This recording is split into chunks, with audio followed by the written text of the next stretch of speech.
So narimi karon sa Kapi sa Bukid.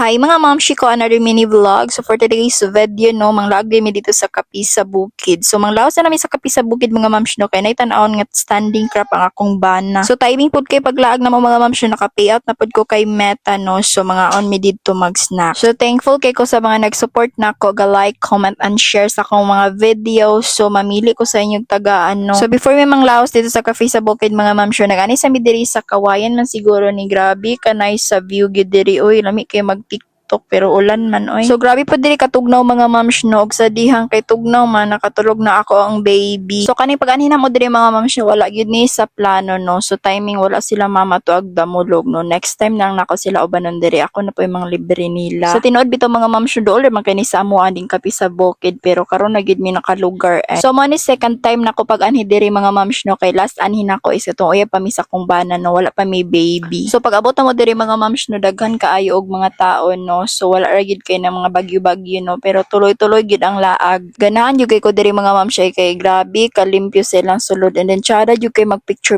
samot na bitag ting init na nice kaayong view. Ug labaw sa tanan mga ma'am siya, mga lami kay la mga foods worth it yun sa price. And finally mga ma'am siya, mao po ni akong gituyo diri, makatry ko aning trending kayo nga Chewy Dubai cookies. So kay wala may hanaw akong bana anang trending mga ma'am siya no, nakaingon siya grabe daw kamahal niya, gamay kaayo dai, pero makasabot jud mo kay nganong mahal because mahal kayo ang ingredients ana, and then hassle pud kayo magbuhat atoy, and then lisod pug mamaligya kag wala kay ginansya no. So narin mga ma'am siya, isa lang sa akong gikuha kay ako sa ni siya tilawan, and then nag-order na po din mi diri sa among mga snacks. So abangin ninyo mga ma'am siya, i-separate ang nako akong vlog pagkaon ani no, din ako i-rate kung sa siya kalami. So nanaka lang din mi diri sa second floor mga ma'am no, kay grabe ka nice diri og view, and then ubay-ubay gid ang tao. So grabe diri katugnaw mga ma'am no, kay timing kay pag-ani na mo ting ulan. So may gani nagdala ko og jacket. So dari nangita na dahil may kog pwesto mga ma'am syuga.